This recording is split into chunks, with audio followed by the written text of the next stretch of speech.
Coming up on OU Nightly, dangerous flooding from one of the strongest hurricanes ever coming to South Texas. Weather experts work to keep OU fans safe on game day. And it's homecoming. OU Nightly is up next.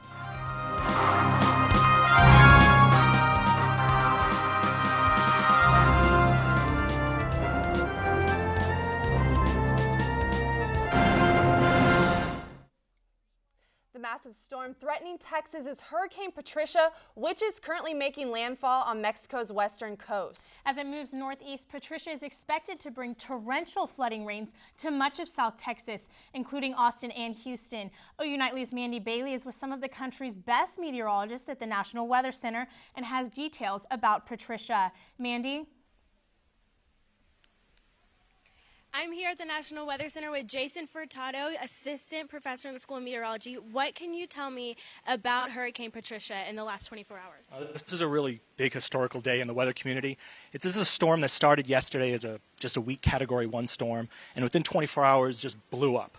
100 millibar drop in pressure, winds all the way up to 200 miles per hour. That's almost EF5 tornado strength. So this is a historic day for sure. So what impacts will this have on Oklahoma and Texas as we continue over the next several days? Well, first, for our friends in Mexico, this is a devastating storm for them, and so our prayers go out to them. But as this storm moves across Mexico, it'll start to dissipate, but the rains and some of the energy will get into the Gulf, and that may spark a little bit more moisture to come into parts of eastern and southern Texas and then into Louisiana. Parts of Oklahoma, maybe the very southeast part, may get some of the rains, but really it's Texas and Louisiana that's going to get some heavy rains from this afterwards. So is flash flooding going to be a concern? Yeah, I think flash flooding is going to be a huge concern. They're dealing with it now in East Texas, and it's only going to get worse. Thank you very much. Braden, what can you tell us about our weather right now? Right now here in Norman, thanks Mandy, mostly cloudy skies by 7 p.m., cooling down to 62 by midnight. Pleasant conditions will look to change in the next couple days. But coming up in Maine weather, I will tell you more about the strongest hurricane to ever hit North America. Rain coming back in the forecast as well in your 7-day and game day forecast. But for now, back to you guys at the desk.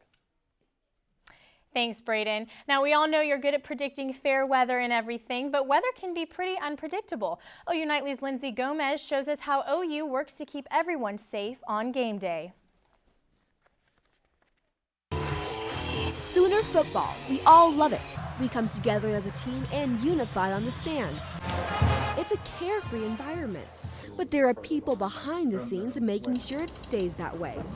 There is a local weather company watching out for the Sooners on game days. No one should ever have to worry about a loved one not coming back from one of those events due to something like an unfortunate weather incident. This is Weather Ops, a team of experts who is on site during every home game. It's just important that we have them here, have them accessible, have them dedicated to us. They're not watching other things. They're not watching weather all over the country. Weather Ops plays a vital role in the safety of every person who attends a football game. Obviously, no one on our athletic department staff is a meteorologist.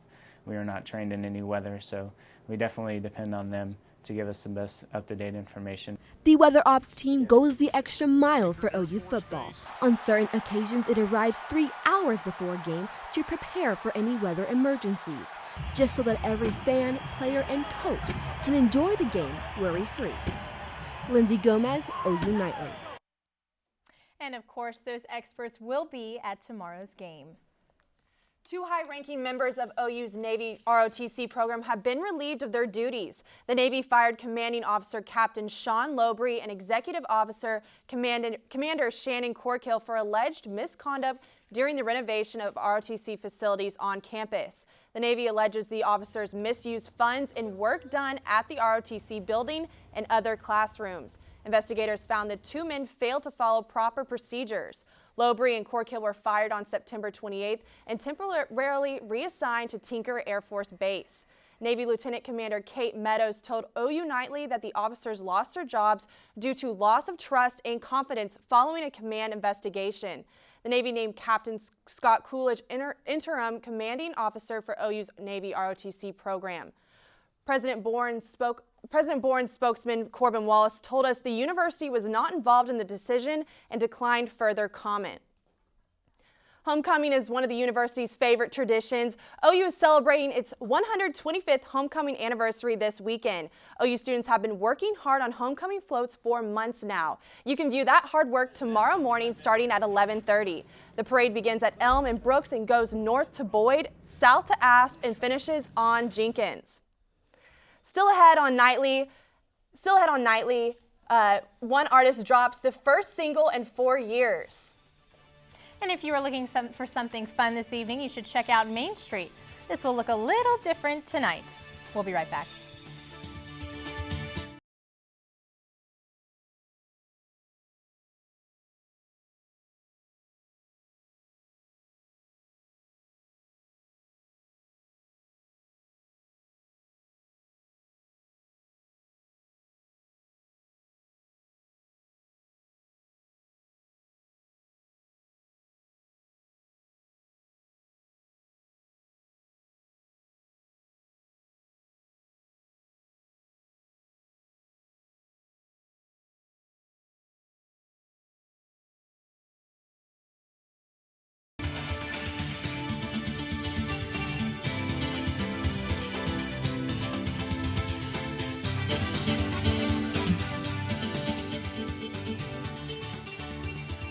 Welcome back to OU Nightly. I'm Rashida Kaba with your Screen Scene Report. After a 4.5-year hiatus, the British singer is back in full force. That's right, Adele is releasing an album titled 25. She dropped her first single today called Hello. And while her album isn't quite out yet, that song and music video have already topped the charts and is #1 pre-ordered album on iTunes. If you're looking for local drinks, food, and fun, then Norman may have what you're looking for.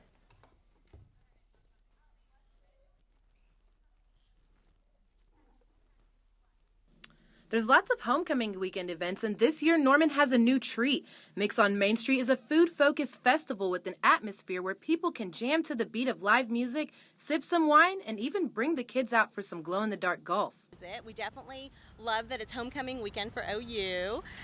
Lots of alums are here. You know, a lot of people are visiting right now, and we want to show them what we've got out here too.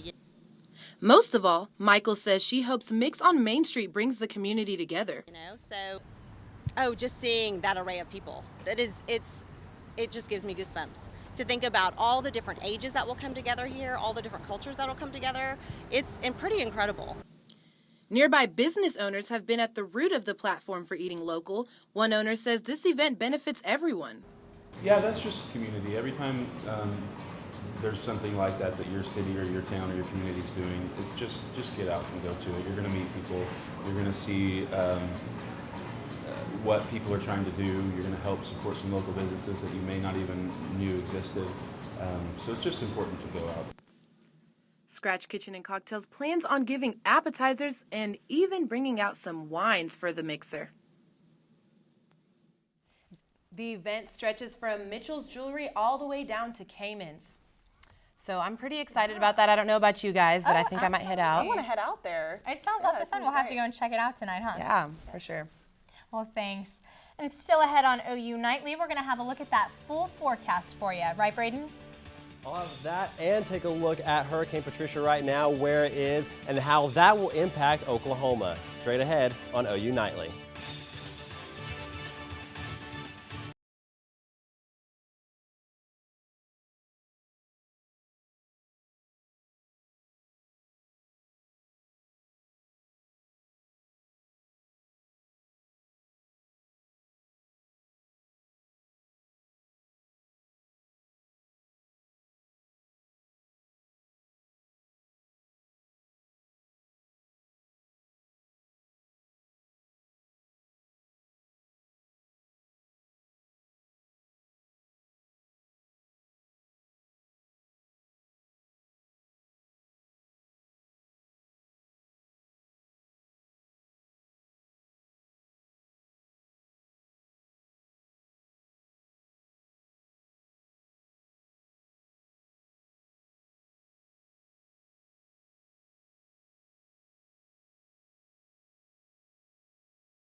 Welcome back to OU Nightly. I'm Braden Long with your weather, tracking Hurricane Patricia right now off the coast of Mexico. Give you an idea of how strong this hurricane is. It broke a record for the strongest hurricane, highest winds in the eastern Pacific at 200 miles per hour, has a pressure of 880 millibars, meaning that it feels like what the top of the Rockies would feel like. That air seeping down into the surface, or onto the surface of Mexico right now.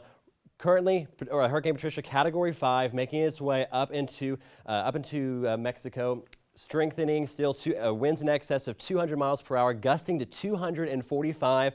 Those are the strengths of an EF5 tornado to make it more relatable here to Oklahoma. Extremely heavy winds. Flooding is a main concern as well. This will dissipate as it goes off into the central and north Mexico areas. But for Oklahoma and Texas, all of this moisture is currently making its way into the Gulf region, with more Gulf moisture pushing off into the Houston, Dallas area. Well, that will do is, with so much moisture and so much energy, will really give chance for some severe flooding. Austin, Houston, up to Dallas, even to southeastern Oklahoma as well, as this moisture really streams on in. Storms will still be apart. The winds will die down, but the rain will still be there. 6 to 12 inches locally are possible, or are likely. Local amounts can even be higher than that. So for our totals, 6 inches, 5 inches, 8 inches, 8 inches in Dallas even. These totals may even be higher, maybe a little bit lower than we're expecting, but that's what we're forecasting right now, impacting southeastern Oklahoma a little bit as well as we go throughout Saturday. Lows tonight across the state, 50s in the northwest, 60s down in the southeast, a little bit cooler, drier air here in northwestern Oklahoma, keeping temperatures low as you head out the door in the morning tomorrow morning. 58, 7 a.m., 67 by 4 p.m., windy conditions, 15 to 20, gusting to 25 miles per hour.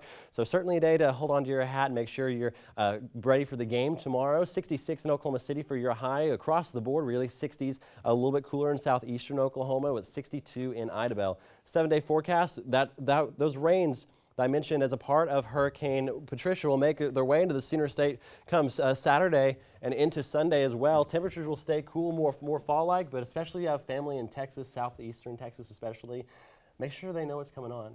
It's a very, very significant, strong event right now, so we need to stay aware for these weather conditions. Right. I hope everyone ends up okay and safe. Yes.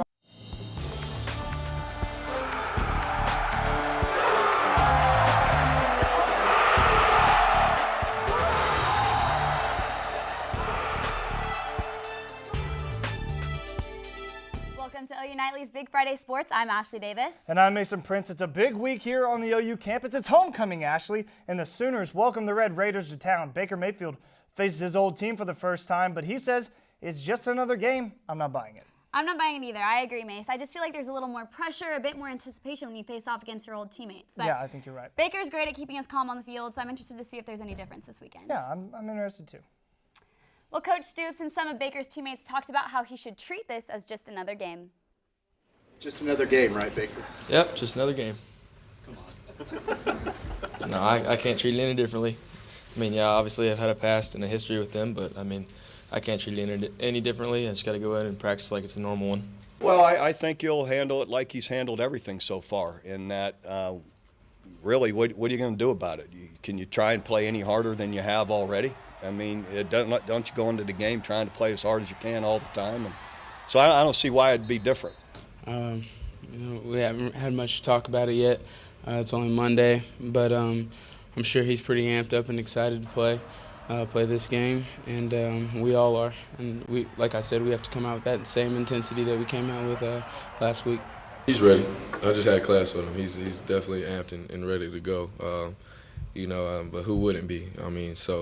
But Baker's a competitor. It don't matter who we're playing, he's going to be amped up. But I think it's just a little more this week, just from him coming from there. And, that's expected. It's definitely expected out of Bake. I'd be the same way or anybody else at this level. I'm just, Bake's probably more excited than anybody else to play him. And, I'm sure he'll reiterate that today during practice and all week. Well, my key for tomorrow's game is going to be consistency for the Sooners' passing and running games. Last weekend, the Sooners dominated with 55 points over a weak K-State defense, but I think a major key was that the offense really focused on improving their running game, and Baker was much better about getting the ball out a little bit quicker. This weekend, the Red Raiders defense is a slight step up from the Wildcats, but I don't think OU will have any issues, with Baker averaging 396 passing yards and the offense averaging 579 total yards of offense. But OU should really use this game, take it seriously as a consistency practice for the matchups later on this season. After a shutout last week, the OU defense faces a tougher test in the Red Raiders. It's the best Big 12 defense against the second best Big 12 offense, and something has to give. I think these are, a lot of good talent, really, when you look at their offense. A great receiver, really good running back, and, a great quarterback, and then their ability to really stretch the field vertically and horizontally, create a lot of stress on your defense. But you got to do your best to slow them down, and eliminate big plays and things like that. These offenses are made to move the ball, so it's going to happen.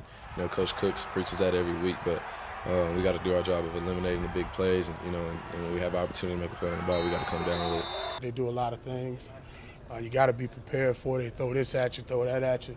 So you got to be prepared for all the things that they're gonna throw at you.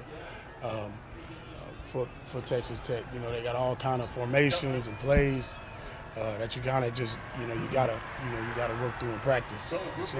We know that they're a really pass-heavy offense. We know that they want to go ahead and throw the ball. And they have some pretty good running backs too. So they have very good personnel that we're gonna have to go out and play one of our best games. So Welcome back to Big Friday Sports. Homecoming game day forecast, 60 degrees. Temperatures not really going anywhere.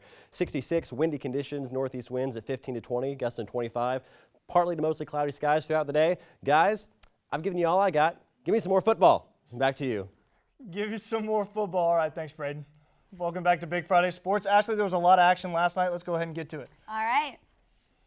For the first time in 36 years, Temple was ranked in the top 25 and are 7-0 for this season after their trip to Greenville, North Carolina against the Pirates of East Carolina.